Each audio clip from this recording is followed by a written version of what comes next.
এরপরে প্রশ্ন হলো, সরকারি চাকরিজীবীরা যে ভবিষ্যৎ তহবিলের টাকা জমা করে তাতে যে লভ্যাংশ দেয়, এটা কি হালাল নাকি হারাম? এ বিষয়ে আমরা বিভিন্ন জায়গায় উত্তর দিয়েছি। প্রভিডেন্ট ফান্ডের যে টাকা সরকারি চাকরিজীবীদেরকে, অনেক বেসরকারি প্রতিষ্ঠানে বেসরকারি চাকরিজীবীদেরকেও দেওয়া হয়, যেই টাকাটা কর্তৃপক্ষ, কোম্পানি বা সরকার বাধ্যতামূলক কেটে নেয়, এত পার্সেন্ট এটা আপনার বেতন থেকে কেটে নেওয়া হবে, আপনি চাইলেও দেওয়া হবে না।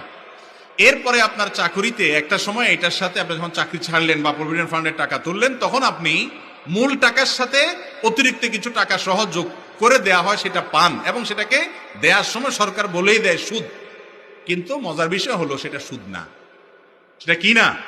সুদ না। কারণ হলো, সুদ বলা হয় আপনি নিজে টাকা দিয়েছেন লাভের আশায়, ব্যবসায়িক ভিত্তি ছাড়া সুদের ভিত্তিতে টাকা প্রফিট নিয়েছেন, এটা সুদ।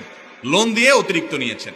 কিন্তু এখানে আপনাকে সরকার বা ওই প্রতিষ্ঠান আপনার বেতন দেওয়ার সময় বাধ্যতামূলক যে কেটে নিচ্ছে, সেখানে আপনার ইচ্ছা নাই, স্বাধীনতা নাই, জোর করে আপনার থেকে রেখে দিচ্ছে। জোর করে বলতে বাধ্যতামূলক কেটে নিচ্ছে। এই যে রেখে দিচ্ছে, এই রেখে দেওয়ার পর অতিরিক্ত যে টাকা দেয়, সেটা সে সুদ বলে দিলেও সুদ হবে না, কারণ আপনি এখানে জমা রেখে অতিরিক্ত নিচ্ছেন, ব্যাপারটা আপনি কিছু করেনই নেই। আপনাকে কেমন যেন বেতন আপনার 10,000 ধার্য করে আপনাকে 8,000 দিচ্ছে, 2,000 দেয় নাই, কথার কথা।